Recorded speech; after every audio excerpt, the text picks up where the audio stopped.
Good morning class. We were reading chapter 7 exercise 7.4. exercise 7.4 start करने के पहले I will tell you two things. एक तो ये देखो, ट्राइंगल में याद रखना, आप लोग ट्राइंगल में याद रखना कि कोई भी ट्राइंगल में अगर कोई साइड बड़ी है तो उसके ऑपोजिट एंगल बड़ा होगा। ठीक है, अगर कोई भी साइड है जो कि बड़ी है, जैसे अपन को दिख रहा है इस ट्राइंगल में ये वाली साइड सबसे बड़ी है, तो इसका जो ऑपोजिट एंगल है यानी ये सबसे बड़ा होगा तीनों एंगल्स में। किसी भी ट्राइंगल में जो साइड सबसे बड़ी है उसके सामने वाला एंगल तीनों एंगल्स में सबसे बड़ा होगा। पहली चीज़ देखो, फिर से बताते हैं, कोई भी ट्राइंगल है उसमें जो साइड सबसे बड़ी है, देखो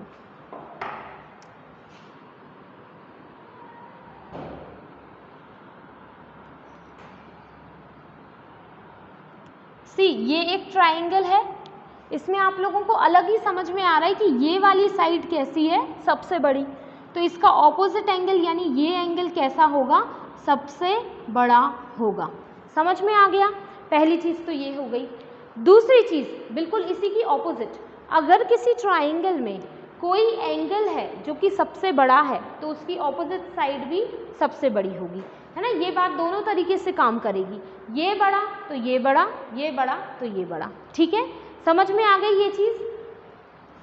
अच्छा, इसके अलावा अगर कोई ट्राइंगल है जैसे कि ये, इस ट्राइंगल में मान लो ये 5 है, ये 6 है, ठीक है, तो अपन को दिख रहा है इन दोनों में से बड़ी कौन सी साइड है, ये 6 बड़ी है ना, तो 6 के सामने वाला जो एंगल होगा यानी कि ये बड़ा होगा 5 के सामने वाले एंगल यानी कि इससे। समझ में आ गया?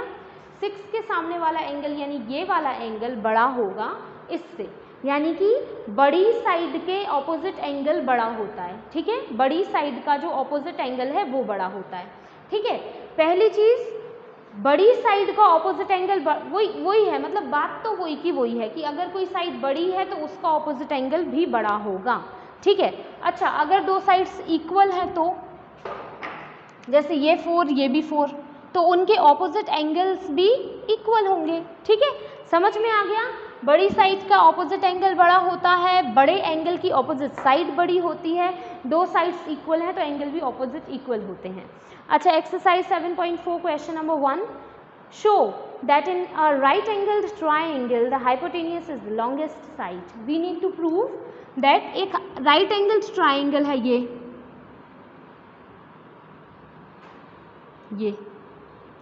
अब इस ट्राइंगल में we need to prove that hypotenuse is the longest side. Right angled triangle होता क्या है? एक ऐसा ट्राइंगल जिसका एक एंगल राइट एंगल्ड है, यानी कि एक एंगल 90 डिग्री का है। राइट एंगल क्या होता है? 6th चैप्टर में हमने आपको बताया था। राइट एंगल मतलब ऐसा एंगल जो कि 90 डिग्री का है। ठीक है, तो यहाँ पे ये एंगल जो है ये 90 डिग्री का है। अपन इसको नाम दे दो A B C। ठीक है, इसको क्या नाम दे दिया? A B C। चलो, अच्छा, गिवन में क्या लिखेंगे अपन?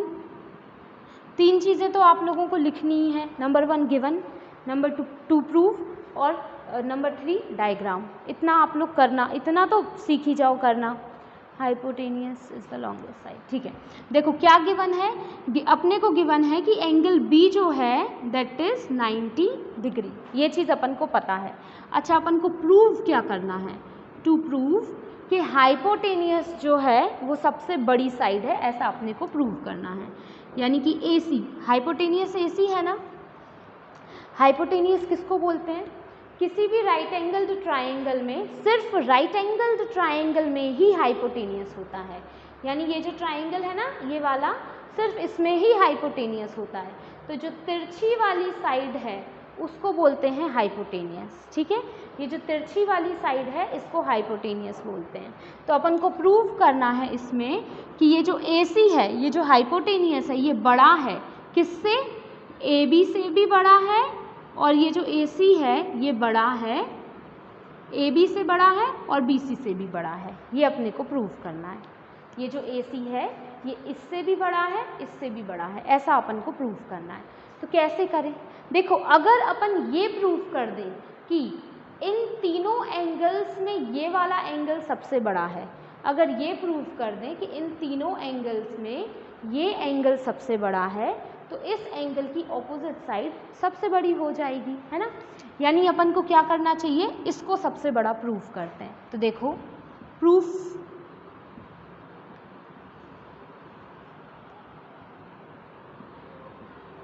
in triangle ABC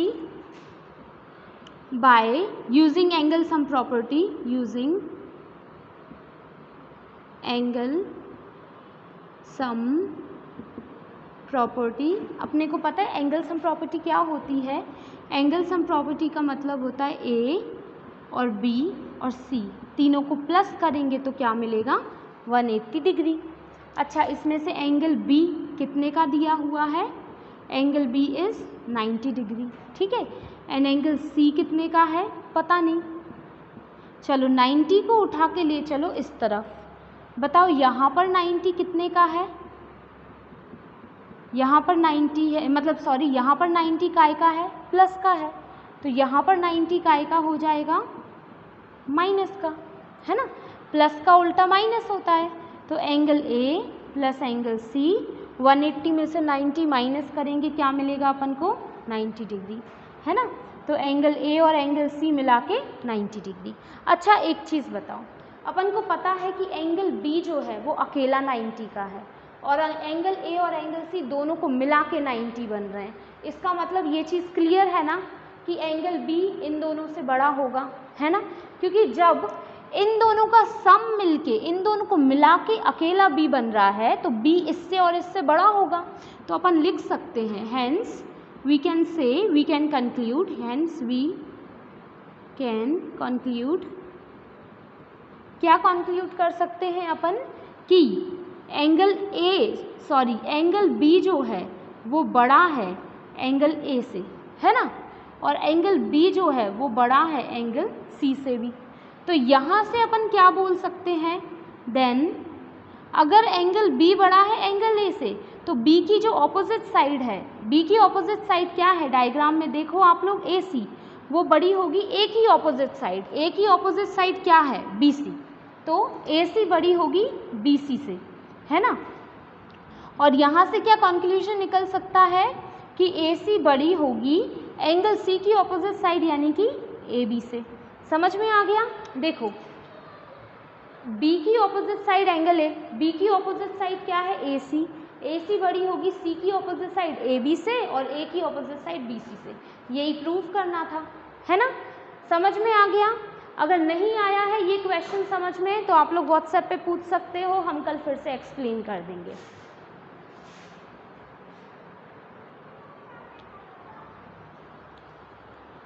now question number 2। Question number 2 में क्या बोल रहे हैं वो कि in figure 7.48 sides AB and AC of triangle ABC are extended to point P and point Q respectively। इसमें वो बोल रहे हैं कि साइड AB और AC किसको एक्सटेंड कर रहे हैं, इसको एक्सटेंड कर रहे हैं AB को और AC को। देखो, वैसे तो डायग्राम दिया हुआ है, लेकिन अगर डायग्राम ना दिया होता और लिखा होता कि AB को एक्सटेंड करो, आगे बढ़ाओ, तो आप लोग किस तरफ बढ़ाते, इस तरफ या इस तरफ, किस तरफ एक्सटेंड करते। क्या लिखा है इनने बोला AB, यानी A से स्टार्ट करो B की तरफ एक्सटेंड करो, है ना।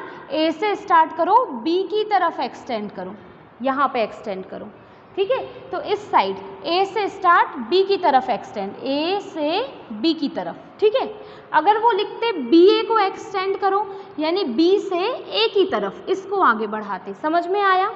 और इसी तरीके से उन्होंने बोला है कि AC को एक्सटेंड करो, तो AC को एक्सटेंड करो मतलब AC इस तरफ एक्सटेंड करो, यानी कि इस तरफ आगे अपन इसको बढ़ा देंगे।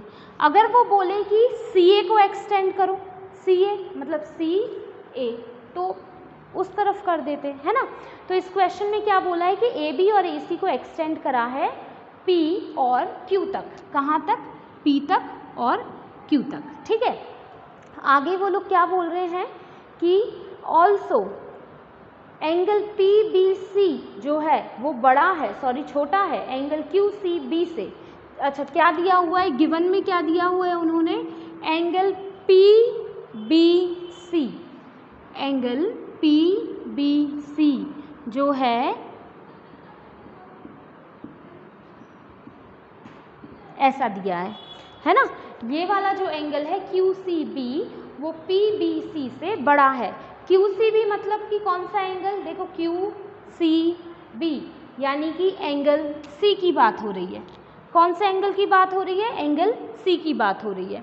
तो एंगल C मतलब कि ये है ना, लेकिन ये तो यहाँ पे भी है, यहाँ पे भी है, तो कौन सा एंगल C, QCB यानी QCB यानी कि ये वाला एंगल C। और इसी तरीके से PBC मतलब PBC यानी कि ये वाला। तो उन्होंने बोला है कि QCB यानी कि ये जो है ये इससे बड़ा है, ये वाला इस तरफ वाला बड़ा है, ये वाला छोटा है। तो अपने को प्रूव क्या करना है, टू प्रूव क्या करना है कि AC बड़ा होगा AB से, AC जो है वो बड़ा होगा AB से।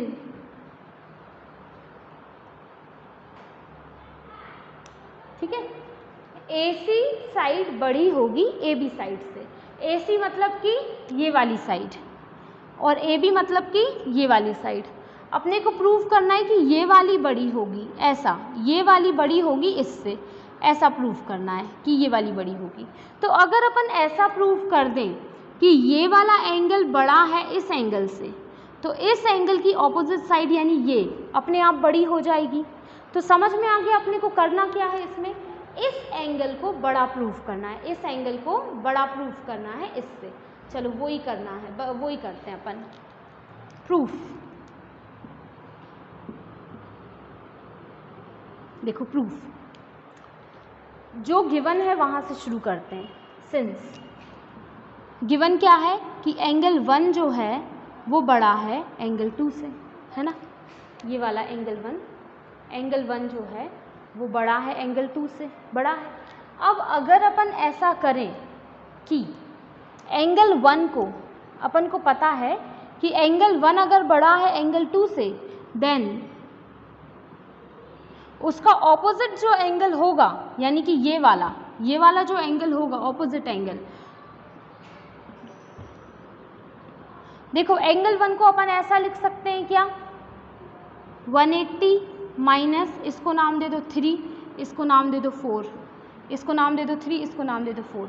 तो एंगल 1 को अपन ऐसा लिख सकते हैं 180 माइनस एंगल 3 लिख सकते हैं, है ना, ये बड़ा है कैसे। एंगल 2 को अपन ऐसा लिख सकते हैं 180 माइनस एंगल 4, 180 माइनस एंगल 4 लिख सकते हैं, है ना। देखो मतलब कि एंगल 2 को, ये देखो ये 2 और 4 एक लीनियर पेयर बना रहे हैं, लाइन बना रहे हैं, लाइन का मतलब टोटल 180 बना रहे हैं, ठीक है। तो 2 को अपन लिख सकते हैं ना 180 माइनस एंगल 4, 180 में से एंगल 4 को माइनस करेंगे, हटाएंगे तो 2 ही मिलना है। तो 2 को अपन लिख सकते हैं 180 माइनस एंगल 4, और 1 को भी लिख सकते हैं 180 माइनस एंगल 3, क्योंकि 180 में से जब 3 को हटाएंगे 1 मिलेगा, है ना। इतना समझ में आ गया।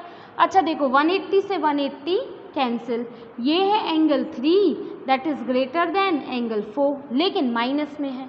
तो माइनस को प्लस अगर अपन करेंगे यानी कि इसको यहाँ ले आओ ये प्लस हो जाएगा, इसको यहाँ ले आओ ये प्लस हो जाएगा।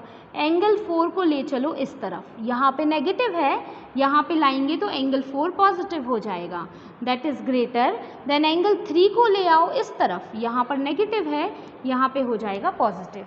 तो देखो अपना काम हो गया। यही करना था ना, इस एंगल को बड़ा प्रूफ करना था, इस एंगल को बड़ा प्रूफ करना था। तो अगर एंगल 4 बड़ा है एंगल 3 से, then opposite side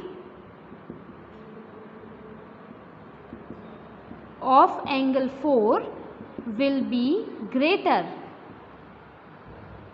than opposite side of angle 3। देखो अगर एंगल 4 बड़ा है 3 से तो एंगल 4 की ऑपोजिट साइड कौन सी है, AC, वो बड़ी होगी एंगल 3 की ऑपोजिट साइड यानी कि AB से।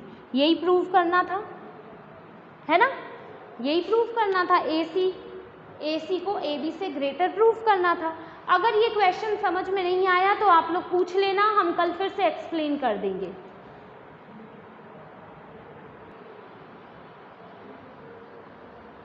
क्वेश्चन नंबर 3 में क्या बोल रहे हैं वो, ये डायग्राम दिया है पहली चीज़।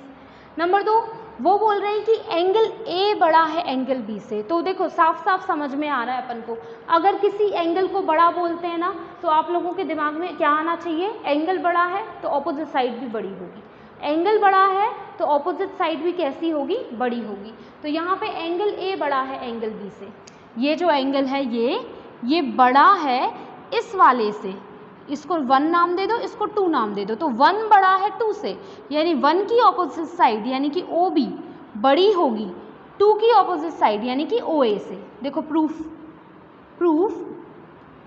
सिंस एंगल 1 बड़ा है एंगल AB ही लिख दे रहे, AB भी छोटे छोटे से नाम है ना, जहाँ नाम बड़े बड़े हों वहाँ पे 1 और 2 यूज़ कर सकते हैं। तो एंगल A बड़ा है एंगल B से, एंगल A जो है वो एंगल B से बड़ा है, तो ऑपोजिट साइड्स पे चलते हैं अपन। तो ऑपोजिट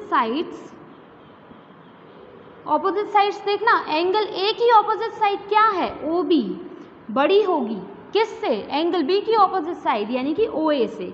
इक्वेशन नंबर 1 समझ में आ गया। अब आगे एंड सिंस एंगल D बड़ा है एंगल C से, एंगल D जो है that is greater than angle C, angle D बड़ा है एंगल C से, तो अगर D बड़ा है तो D की ऑपोजिट साइड यानी कि OC बड़ी होगी C की ऑपोजिट साइड यानी कि OD से। ये इक्वेशन 2, इतना तो समझ में आ गया है ना। ऑपोजिट साइड्स देखो, ये बड़ा है तो ये बड़ी होगी और D बड़ा है तो ये बड़ी होगी। अब अपन क्या करें, ये इक्वेशन 1 है, ये इक्वेशन 2 है, लेट्स ऐड दीज 2 इक्वेशंस, इनको ऐड कर दो। On adding equation 1 and equation 2, चलो इक्वेशन 1 और इक्वेशन 2 को ऐड कर देते हैं। इक्वेशन 1 और 2 देखो, ये है 1 ये है 2, दोनों को जब अपन ऐड करेंगे तो देखो लेफ्ट हैंड साइड ऐड होगा लेफ्ट हैंड साइड से और राइट हैंड साइड ऐड होगा राइट हैंड साइड से। तो देखना OB is greater than OA और नीचे क्या है, OC is greater than OD। अब इनको कर दो प्लस करेंगे तो ग्रेटर देन का साइन तो वही रहेगा, है ना। अब बताओ OB और OC को प्लस करने पे क्या मिल रहा है, देखो OB यानी कि इतना इतना, OC यानी कि इतना इतना, टोटल क्या मिलेगा, OB एंड OC इज पूरा का पूरा BC, है ना। तो इसकी जगह पे लिख दो पूरा BC और OA एंड OD देखो ये इतना इतना है OA, ये इतना इतना है OD, तो OA इतना OD इतना, इतना और इतना मिलाएंगे तो पूरा क्या बन गया, ये AD। तो OA और OD मिलाया तो क्या बन गया, AD। देखो यही प्रूफ करना था क्या, BC is greater than AD, BC is greater than AD। Okay, question number 3 is completed. Now the time of our class is over here. We will continue this chapter tomorrow. See, if you are having any doubt, you can ask me on WhatsApp. और English में जो homework हमने दिया है वो आप लोग आज 5 बजे तक करके सब लोगों को भेजना है, ठीक है। वॉइस का जो होमवर्क दिया है वो सबको भेजना है 5 बजे तक करके। Thank you.